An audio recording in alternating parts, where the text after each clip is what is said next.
This new crossover proposes a visual effects festival to develop the impressive duels between giants, but the rest of the movie unfortunately are of an alarming and disappointing dramatic aspect. Although near the end there is a twist that we have no intention of spoiling here, the much talk about Duel of the Titans is almost the only thing that the movie has to offer. Over 40 minutes of runtime pass until the two titans actually meet, and those minutes feel like a slog.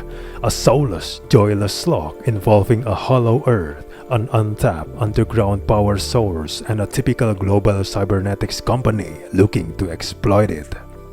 If you're going to hype such a film as Godzilla vs. Kong as the battle of the all battles, you better not waste our time with overblown exposition. And yet, here we are with the movie's overly stuffed sci-fi actioner brandishing a script of sorts, compiling nonsensical material that feels widely disconnected from even a narrative involving Godzilla and Kong. Anytime the monsters are not on screen, in fact, is draining. Every Monsterverse movie, from Gareth Edwards' 2014 Godzilla reboot onwards, has struggled to know what to do with the human characters on the ground, and in some ways, this is the worst offender yet for it. All the characters are without development, depth, or charm, while the plot involves resolutions and absurd justifications to the point of implausibility.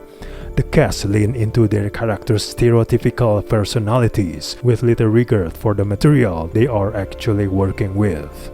There are the obligatory wisecracks and character conflicts, and an attempt to bring a degree of pop energy to the potentially dour non-monster scenes.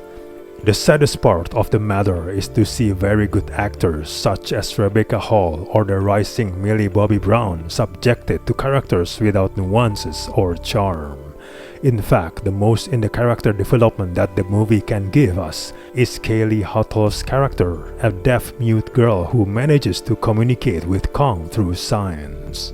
The rest are basically cogs of a machines whose objective is that the minutes of the so-called plot. This so-called plot are the transfer of Kong to the center of the earth, the abuses of the Monarch organization, and a corporation called Apex based in Hong Kong. And then you get the only thing that really matters, which is the monster fights. It is true that the Kaiju's movies, with their B-class spirit, they never demanded much more than action, impact, and spectacularity.